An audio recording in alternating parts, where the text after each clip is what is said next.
جو اگلی نشست ہوئی تھی اس میں ہمیں سفر معراج کا تمہیدی جو مقدمہ تھا وہ ذکر کیا تھا۔ چند اہم باتیں ہیں اس پورے سفر میں سے، کیونکہ ایک طویل نشست اور لمبا وقت درکار ہے اس کے لیے۔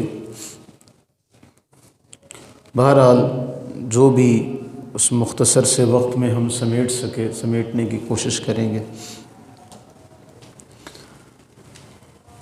فَإِنَّ مَعَ الْعُسْرِ يُسْرًا إِنَّ مَعَ الْعُسْرِ يُسْرًا، ہر مشکل کے بعد آسانی ہے، بے شک ہر مشکل کے بعد آسانی ہے۔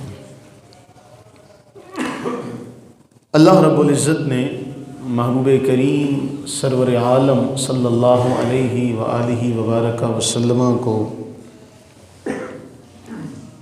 اپنے پاس بلانے کا، دیدار ذات کرانے کا اور مشاہدہ جو اللہ نے اپنے پاس رکھے ہوئے ہیں، ان مشاہدات کا جب اللہ تعالیٰ نے ارادہ کر لیا، مختصراً یہ کہ رسول اللہ صلی اللہ علیہ وآلہ وبارک وسلم آرام فرما رہے ہیں اور سیدنا جبریل امی علیہ الصلاۃ والتسلیم حاضر خدمت ہوئے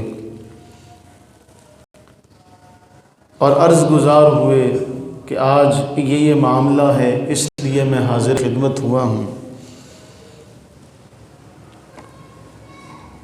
سواری کے لیے ایک عظیم الشان مرکب جو ہے وہ لایا گیا، جسے ہم براق کے نام سے جانتے ہیں، کہ جس کا قدم منتہائے نظر پڑتا تھا، اور جب رسول اللہ صلی اللہ علیہ وآلہ وبارک وسلم کی ذات کے بارے میں براق نے سنا کہ آج مجھ پر وہ سوار ہوں گے، تو جامع ترمذی کی روایت میں آتا ہے کہ وہ پھر خوشی سے جھوما۔ حضرت سیدنا جبریل امی علیہ الصلاۃ والتسلیم نے براق سے فرمایا،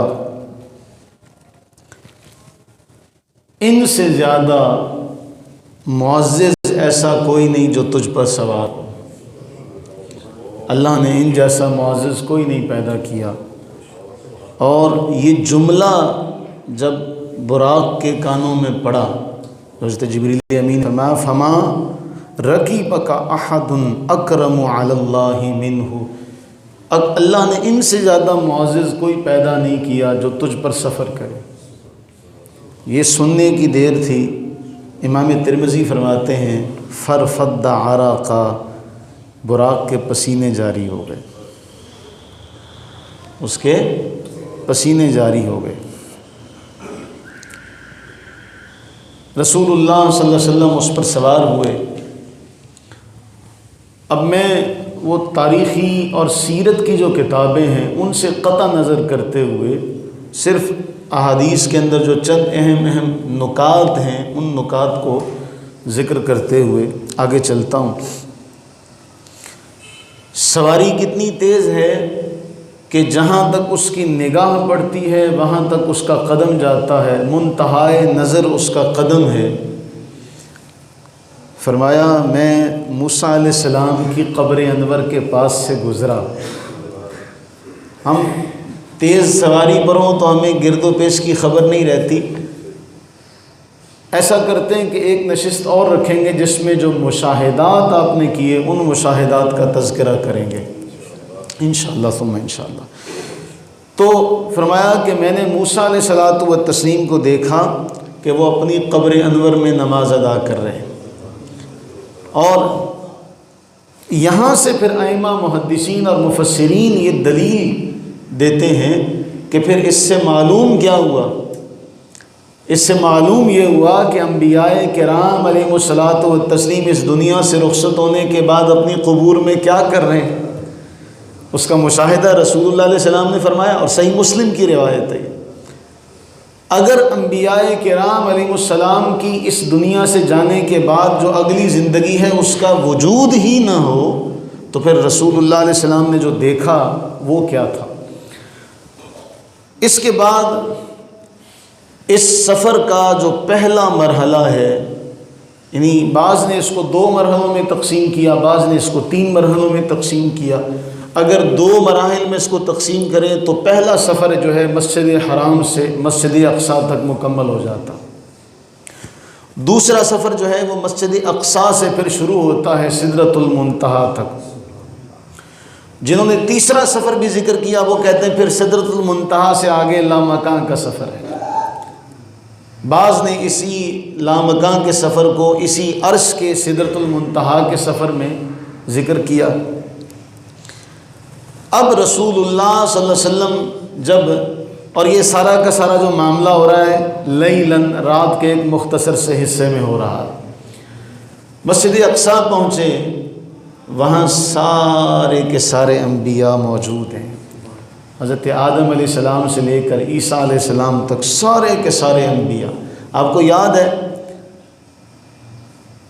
ربیع الاول میں ہم نے ایک آیت جو تھی اس کا موضوع چنا تھا، اور وہ آیت آپ کو یاد ہوگی کہ اللہ تعالیٰ نے میثاق، ایک وعدہ لیا انبیاء کرام علیہ السلام کی ارواح کو جمع کر کے، وَإِذْ أَخَذَ اللَّهُ مِيثَاقَ النَّبِيِّينَ، یاد کرو جب اللہ نے انبیاء سے میثاق لیا، کیا کہ میں تمہیں کتاب و حکمت سے نوازوں گا، ثم جاءکم رسول، پھر ایک رسول تمہارے درمیان تشریف لائے، تم نے کیا کرنا ہے؟ لَتُؤْمِنُنَّ بِهِ وَلَتَنْصُرُنَّ، تم نے ان پر ایمان بھی لانا ہے، تم نے ان کی مدد بھی کرنی ہے۔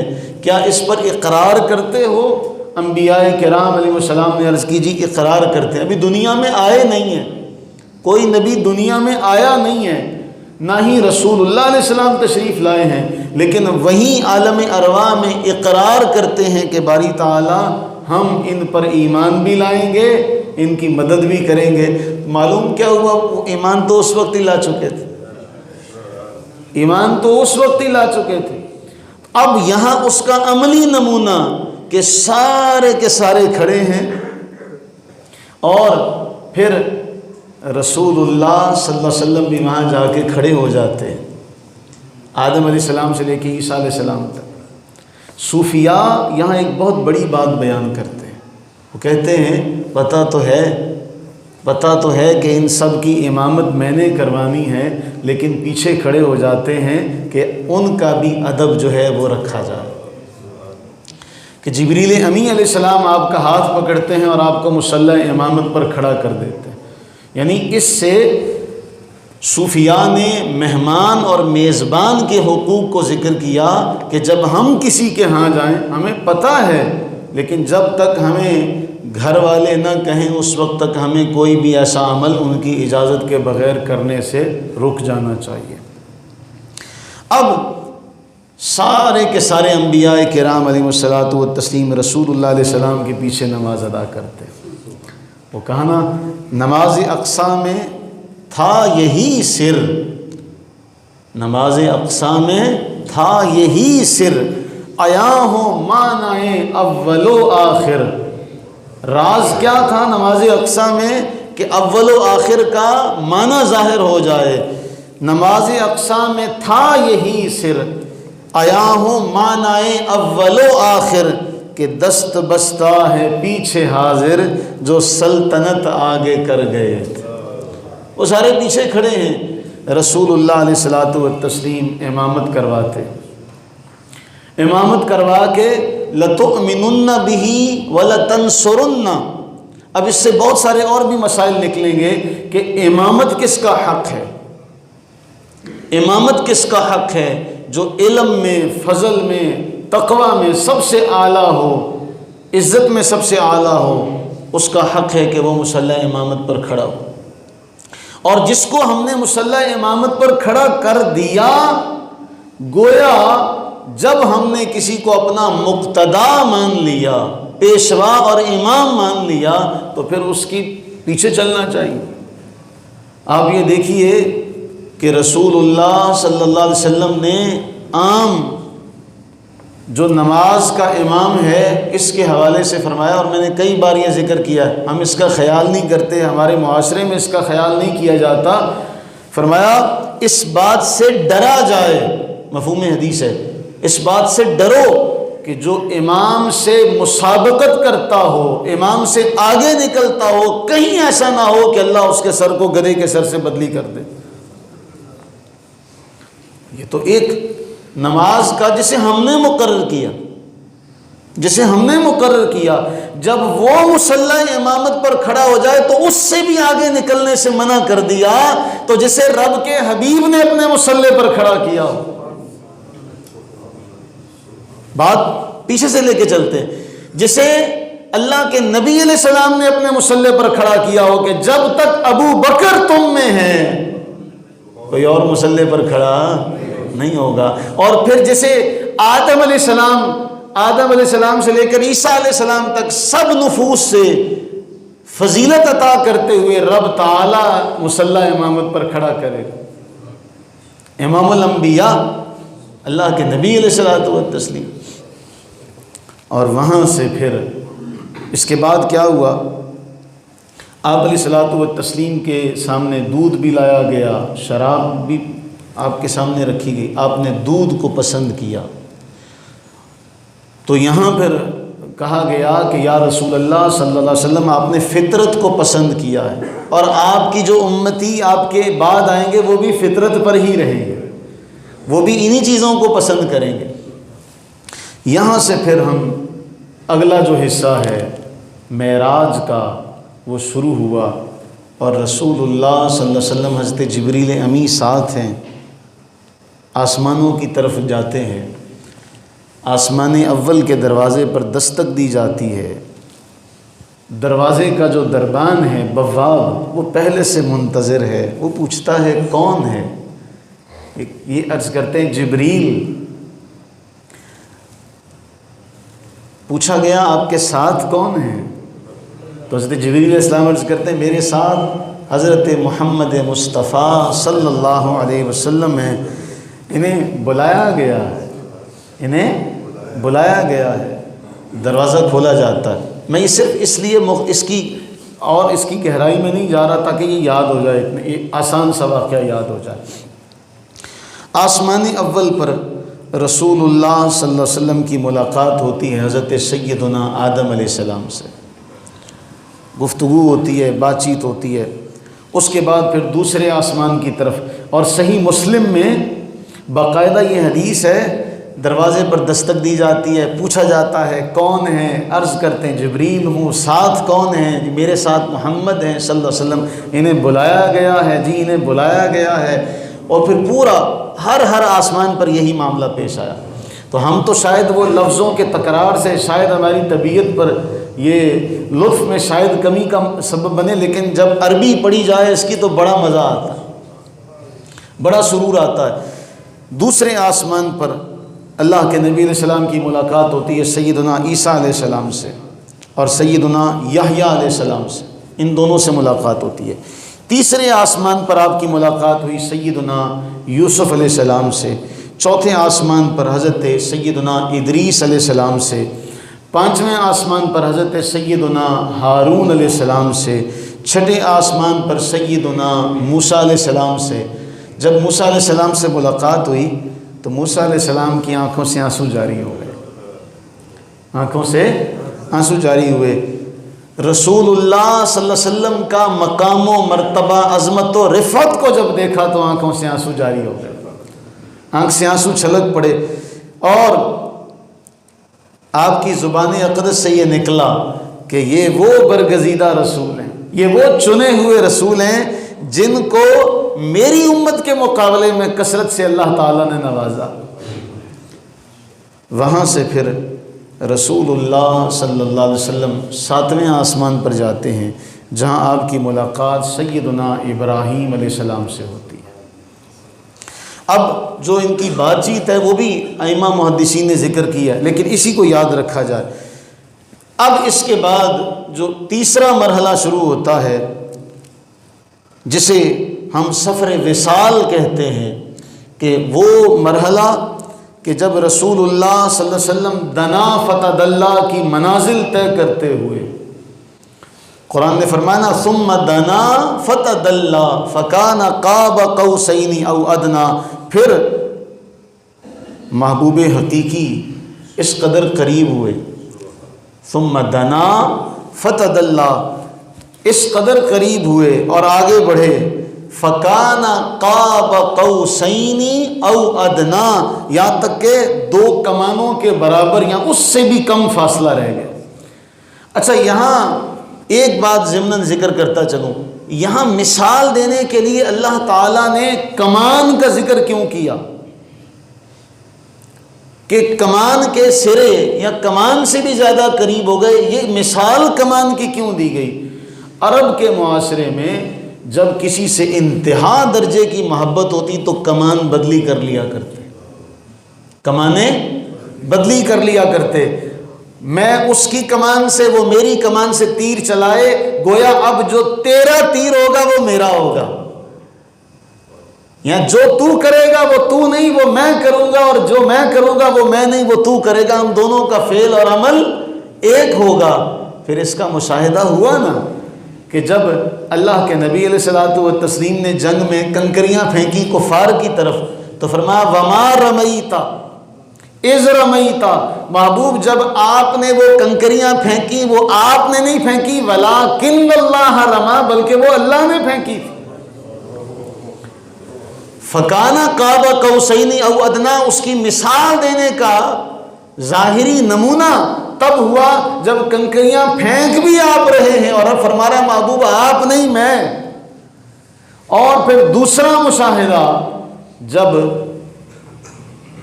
لقد رضی اللہ عن المؤمنین اذ یبایعونک تحت الشجرہ، جب اس درخت کے نیچے بیعت لی جاتی ہے اور رسول اللہ علیہ السلام کے ہاتھ پر صحابہ اپنا ہاتھ رکھتے ہیں تو اللہ تعالیٰ کیا فرما رہے ہیں؟ محبوب یہ تیرا ہاتھ نہیں، یہ میرا ہاتھ ہے، ید اللہ فوق ایدیہم، ان کے ہاتھوں پر اللہ کا ہاتھ ہے۔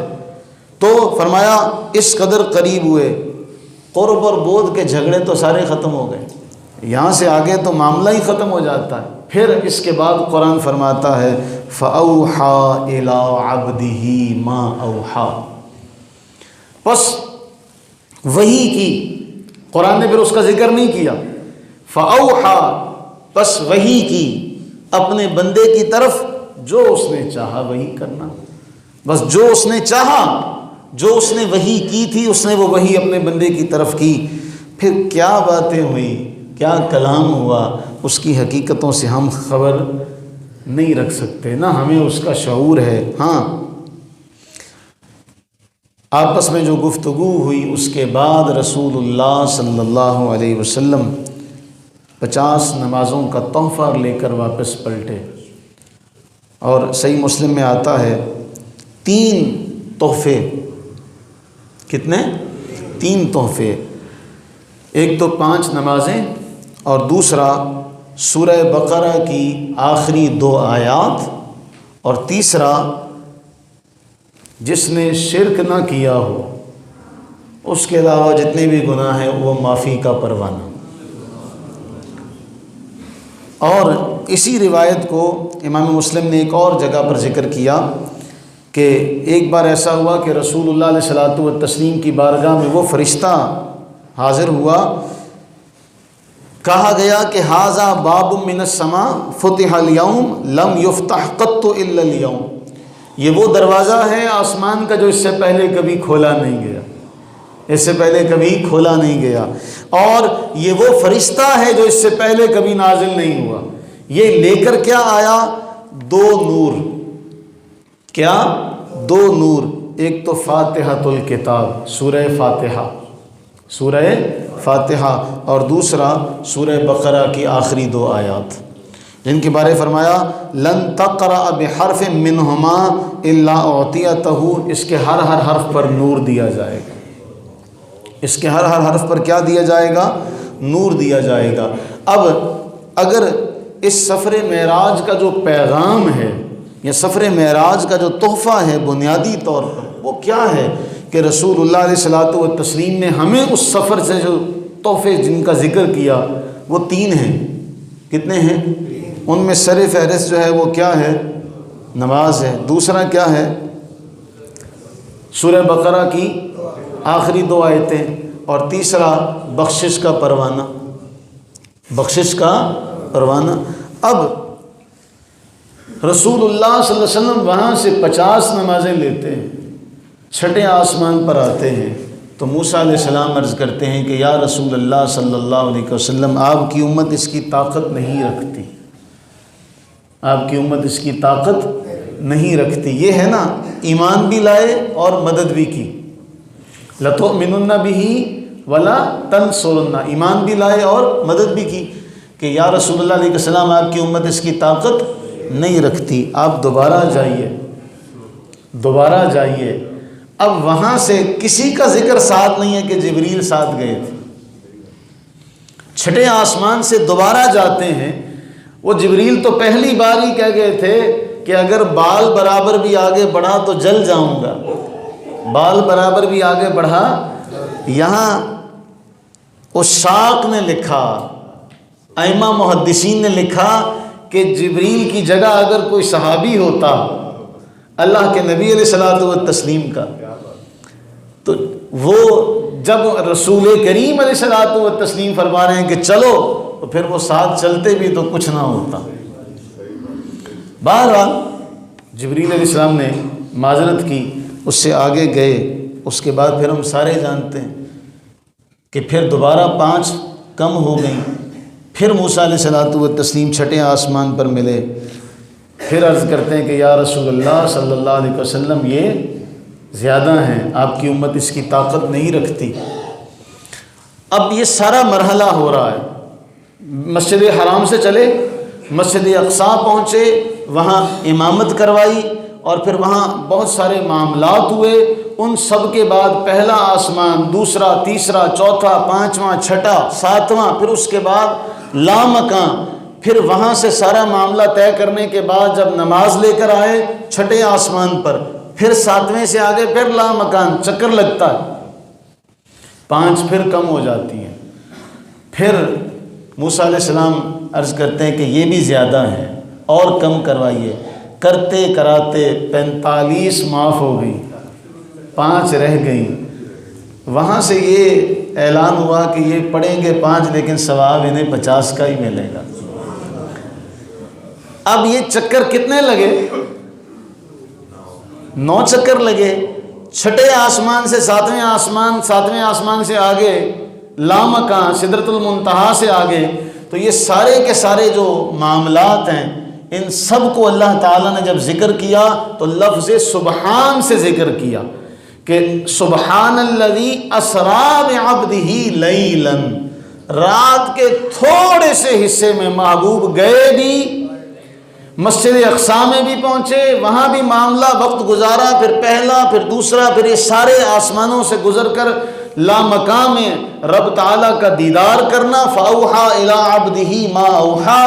یہ سارے کے سارے معاملات طے کرنے کے بعد پھر 9 چکر وہ نمازیں کم کروانے کا. پھر اس کے بعد جب واپس آتے پھر بھی رب فرما رہا ہے لیلاً، رات کا مختصر سا حصہ، رات کا مختصر سا حصہ. بھئی اگر ہمیں معراج سے، سفر معراج سے ہمیں حقیقی محبت ہے تو یہ 3 تحفے ہمارے پاس ہیں، جن میں سے 2 ہم بڑے آسان صورت میں عملی طور پر 5 نمازوں کو تو ہم پڑھ سکتے ہیں، اور دوسرا کبھی کبھی نماز میں قرات کریں تو آمن الرسول سے کیا کریں، اور یہ ذہن میں رکھتے ہوئے کہ یہ وہ آیات ہیں، یہ وہ الفاظ ہیں جو عرش کے نیچے خزانے سے دی گئی، اور یہ معراج کی رات ملی. آپ نے دیکھا ہوگا، مشاہدہ کیا ہوگا، ہم نے بھی اس کا مشاہدہ کیا ہے. جو کچھ ہماری دادی، اللہ تعالیٰ جن کی حیات ہے ان کو صحت و تندرستی عطا فرمائے، جن کی فوت ہو چکی ہیں اللہ تعالیٰ انہیں جنت الفردوس میں اعلیٰ مقام عطا فرمائے. ان کے کچھ برتن ہوتے ہیں، وہ کیا کہتی ہیں؟ یہ میں جہیز میں لے کے آئی تھی.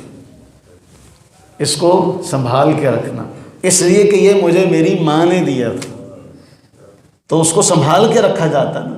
وہ چیزیں جو آپ کو آپ کے ماں باپ سے ملتی ہیں، جو صحیح قدر کرنے والا ہو وہ ان چیزوں کو کبھی ضائع نہیں ہونے دیتا، جو قدر دان ہو۔ بے قدرے تو پھر بے قدرے ہوتے، اللہ تعالیٰ ہمیں بے قدرہ نہ بنائے، نہ ہماری اولادوں کو اللہ بے قدرہ بنائے، اللہ ہم سب کو قدردان بنائے اور ہمیں اولاد بھی قدردان عطا فرمائے۔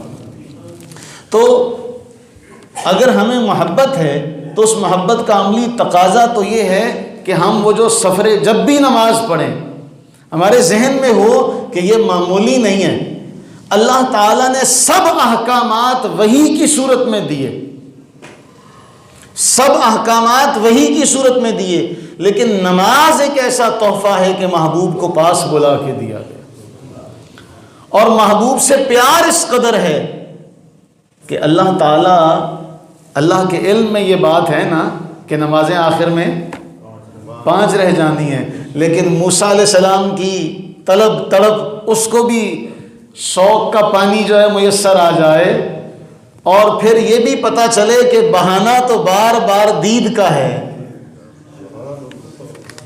نہ وہ چاہتا ہے نہ یہ چاہتے ہیں، یہ ملاقات کبھی ختم نہ ہونے پائے، تو پھر ان کے لحاظ سے تو یہ معاملہ ہے، ہمارے اعتبار سے یہ ہے کہ ہم اس تحفے کی کیا قدر کرتے ہیں، اس تحفے کی قدر ہمیں نہیں ہے جو ہونی چاہیے تھی۔ باہر طور اللہ کے نبی علیہ الصلوۃ والتسلیم واپس تشریف لائے، سب سے پہلے یہ جو ذکر کیا تھا یہ اپنی چچا زاد بہن حضرت سیدنا ابو طالب کی صاحبزادی اور حضرت علی المرتضیٰ رضی اللہ تعالیٰ عنہ کی ہمشیرہ ہیں ام ہانی، ان سے کیا۔ ام ہانی کو جب آپ نے یہ بتایا اور انہیں جا کر یہ بھی ساتھ بتایا کہ صبح میں مجمع قریش میں صحن حرم میں جا کر اپنے سفر کی ساری رودات سناؤں گا، تو ام ہانی نے ہاتھ پکڑ لیا، عرض کرتی ہیں کہ اگر آپ نے یہ واقعات سنائے تو وہ آپ کی تکذیب کریں گے، آپ کا مذاق اڑائیں گے، آپ پر اس طرح کے طعن و تشنیع کے دروازے کھولیں گے۔ رسول اللہ صلی اللہ علیہ وسلم نے ان سے اپنا دامن چھڑایا اور انہیں تسلی دے کر چلے گئے۔ صحن حرم میں جا کے اللہ کے نبی علیہ الصلوۃ والتسلیم فرماتے ہیں، رات مجھے بیت المقدس لے جایا گیا، وہاں مسجد اقصی میں سارے انبیاء جو سابقین ہیں ان سب نے میری امامت میں نماز ادا کی۔ آپ نے اپنی بات ختم کی تو بات ختم کرنے کی دیر تھی، مشرکین نے سیٹیاں بجانی شروع کر دی، طعن و تشنیع، طرح طرح کی باتیں۔ ایک نے کہا آج تک تو تمہاری ساری باتیں ہم سنتے تھے، لیکن آج تو آپ نے انتہا کر دی، وہ بات کہی جو ہمارے وہم و گمان میں بھی نہیں، جس کو ہم کسی طرح مان ہی نہیں سکتے۔ ہم تیز رفتار سواری پر بھی جائیں 1 مہینہ جانے میں لگتا ہے، 1 مہینہ آنے میں لگتا ہے، 2 ماہ کا سفر تو صرف بیت المقدس تک کا ہے، آپ خبر دے رہے ہیں وہاں سے بھی آگے کی، ہمیں تو بیت المقدس تک 2 ماہ لگتے ہیں، یہ کیسے ممکن ہے؟ وہ اس طرح کی جب باتیں کر رہے تھے، حضرت سیدنا صدیق اکبر رضی اللہ تعالیٰ عنہ پاس بیٹھے تھے، حضرت صدیق اکبر پاس بیٹھے تھے۔ ہم کتنے بے وفا ہیں، ہم سے بڑا بے وفا شاید کوئی نہ ہو، وہ ہستی جو رسول اللہ صلی اللہ علیہ وسلم کی ہر بات میں سب سے پہلے تصدیق کرے، ہم اس کی ذات کا بھی دفاع نہیں کر سکے۔ صداقت کا علم بردار، تاجدار صدق و صفا، یار غار، صاحب مزار، جس نے ہر معاملے میں تصدیق کی، جن تصدیقات کی بنا پر صدیق اکبر کا لقب ملا، آج اسی مملکت میں جو دین کے نام پر، کلمے کے نام پر لی گئی، یہاں کچھ ملعون اسی سیدنا صدیق اکبر رضی اللہ عنہ کی ذات پر حملہ کرتے، اور ہمارے سہولت کار ان بکواسات کرنے والوں کو بحفاظت باہر پہنچانے کا فریضہ سر انجام دیتے۔ دعا کریں رب تعالیٰ کے حضور کہ رب تعالیٰ ایسے تمام دریدہ دہنوں کو جہنم واصل فرما دے۔ ہم اور کچھ نہیں کر سکتے، کم از کم یہ تو کر سکتے ہیں اپنی زبانوں سے، یہ تو کہہ سکتے ہیں کہ اے باری تعالیٰ جو تیرے حبیب کے غلاموں پر، جو تیرے محبوب کے محبوبوں پر تانا زنی کرے، باری تعالیٰ وہ ہاتھ توڑ دے، اس زبان کو سر کر دے، اس زبان پر قفل لگا دے جو تیرے محبوب کے محبوبوں پر اٹھے، جو وہاں بھونکے، اس لیے کہ پیاروں کا ادب تو اصحاب کہف کا کتا بھی کرتا، اور جو پیاروں پر اپنی زبان دراز کرے وہ تو اصحاب کہف کے کتے سے بھی گیا گزرا، کہ وہ پیاروں کا ادب کرے تو اللہ اس کتے کے بیٹھنے کا تذکرہ بھی قرآن میں فرمائے۔ اور یہاں حضرت سیدنا صدیق اکبر رضی اللہ تعالیٰ عنہ کی ذات کے بارے میں جو پروپیگنڈا کیا جاتا ہے، الامان والحفیظ، اور یہ یاد رکھیے گا، اگر اس طوفان بدتمیزی کو روکا نہ گیا تو کل تک امیر معاویہ جو پورے امت مسلمہ کے ماموں ہیں، کل تک ان پر تان و تشنیع کی جاتی تھی۔ اور میں نے کئی بار آپ سے ذکر کیا کہ ہمارے ہاں ایسے ایسے جاہل مرید ہیں جو ایسے جاہل پیروں کے ہاتھ میں اپنا ہاتھ دے بیٹھے کہ ان کے بڑے بڑے پیر جو پیر نہیں ہیں، پیر ہیں، وہ امیر معاویہ کو برا بھلا کہتے ہیں۔ اللہ کی لعنت ہو ان پر جو صحابہ کو برا بھلا کہے، اور اس کو نہ روکنے کی بنا پر نوبت بئی جا رسید کہ وہ صدیق اکبر رضی اللہ تعالیٰ عنہ کی ذات پر بھی بولنے لگ پڑے۔ اور اگر اب بھی نہ اٹھے، اب بھی اس بات کو نہ سمجھا، اب بھی امت کو یہ سبق نہ ملا، تو کل کو یہ باتیں سننے کے لیے کان تیار رکھیے گا۔ جو آج کہیں کہیں سے اٹھ رہی ہے نا، آج جو کہیں کہیں سے اٹھ رہا ہے دھواں، کہ صدیق اکبر رضی اللہ تعالیٰ عنہ نے خلافت پر قبضہ کیا تھا، انہوں نے مصلی رسول پر قبضہ کیا تھا، ان کا حق نہیں تھا۔ اگر آج یہ باتیں نجی محافل میں ہو رہی ہیں اور ان کا آج اگر سد باب نہ کیا گیا تو پھر کل یہ بھی سر بازار ہوں گی، سر مجلس ہوں گی، سر ممبر ہوں گی۔ میری اس بات کو نوٹ کر لیں۔ اور آج یہ جہلم کا جاہل مرزا وہ بھی اپنی ویڈیو میں کہتا ہے نہیں جی یہ حضرت صدیق اکبر ان کا حق نہیں تھا۔ ہمارے ہاں اندھی تقلید ہے، پیر کے ہاتھوں میں ہاتھ دے دو، زمانے بھر کے لیے، عمر بھر کے لیے جاہل ہو جاؤ۔ یہ بھی بھول جاتے ہیں کہ ولی، غوث، قطب، اوتاد، ابدال، یہ تو عبادتیں کر کے بندہ حاصل کر ہی سکتا ہے مقام۔ کون سا مقام ہے جو عبادت سے، زہد و تقوی سے حاصل نہ ہو سکے؟ ایک مقام صحابیت ہے کہ غوث، قطب، اوتاد، ابدال بھی اس کی گرد کو نہیں پا سکتے، بلکہ صحابی کی سواری کی ٹاپ سے جو گرد ہے اس گرد کے مقام کو بھی کوئی نہیں پہنچ سکتا۔ سب سے پہلے حضرت سیدنا صدیق اکبر رضی اللہ تعالیٰ عنہ، اور جب آپ چلے نا تو ہانی انہوں نے اپنی کنیز سے کہا کہ جاؤ پیچھے جا کے دیکھو، ڈر تھا، خوف تھا کہ وہاں یہ جا کر کہیں گے مجمع عام میں تو مجمع برداشت نہیں کرے گا، اور آگے سے کچھ نہ ایسا نہ ہو جس کی جو زبان پر ہم نہیں لا سکتے۔ اور پھر ہانی رضی اللہ تعالی عنہا کی وہ کنیز کہتی ہے کہ اس روز جب اس کفار کے مجمع میں سب نے رسول اللہ صلی اللہ علیہ وسلم پر تانا زنی کی، پیر کرم شاہ الازہری رحمہ اللہ لکھتے ہیں حضرت صدیق اکبر نے فرمایا غور سے سنو، میں ان کی تصدیق کرتا ہوں، اور جو اعلان انہوں نے کیا وہ حق ہے، سچ ہے۔